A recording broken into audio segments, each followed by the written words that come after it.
Morning everyone, it's Ryan Robinson here again with Walking Mobility Clinics in Barrie and Aurelia. Beautiful sunny day out there, the sun's shining, the birds are chirping, and we're going to talk about some feet.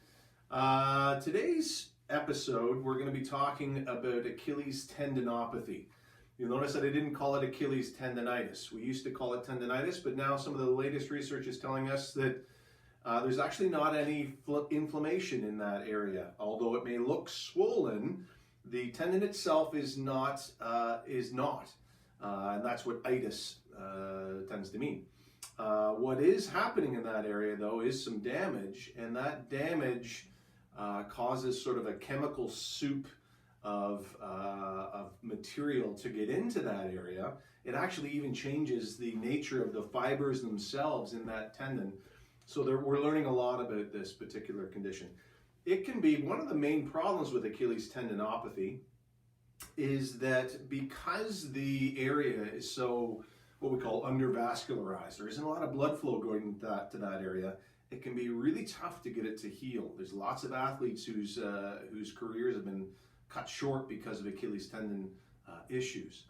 So some of the things that we used to do, the ways that we used to treat Achilles tendinopathy, we're actually finding that they don't work all that well. So unfortunately, anything from icing, we used to use icing and things like that, well, it's been proven not to work all that well because it's not inflamed.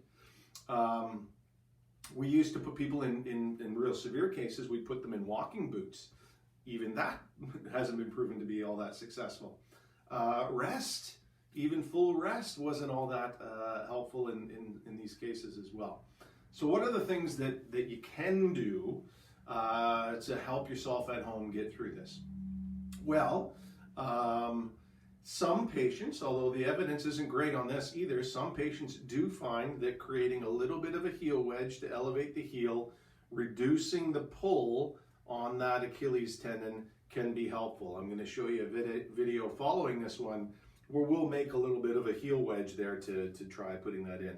Again, if you do it and try it and you find it's helpful, fantastic. Again, the research isn't fantastic about that as well.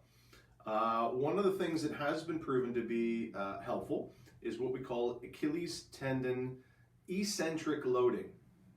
Not to get too technical, but eccentric versus concentric contractions. So a concentric contraction essentially means that muscle is shortening as I go through that contraction. So if I'm pulling my bicep up like that, that's a concentric contraction.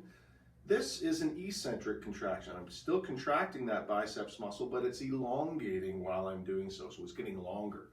So that's what's been proven to be successful in dealing with some of these cases. So what I've got here, and hopefully that shows up in the video, is we have a bit of a stair. And what I'm going to be doing is I'm going to be standing on the stair. You can use the wall for balance. I'm going to use both legs to raise myself up onto my tiptoes. Now, the affected side, we're going to pretend it's this one, my left side. We're going to slowly lower ourselves down below the plane of that stair. We're going to then put our other foot back on there. We're going to raise ourselves back up using both legs to bring us back up, but only one, the affected one, to bring us back down again. And then up, and then slowly lowering ourselves back down to the ground. So we are contracting that Achilles tendon, but it's elongating when it does at the same time. So you can do about, you can see that it's a slow process. We don't rush the exercise, the stretch. And you can do about sets of 10 of those and then give yourself a rest. You can do them multiple times a day. Do it in the morning, in the afternoon, and the night. Again, we're trying to create some positive changes within that tendon. That's it for now. I'm going to have another video following this one where we're going to make a little homemade heel wedge in there to see if that's helpful. Thanks everybody. Take care.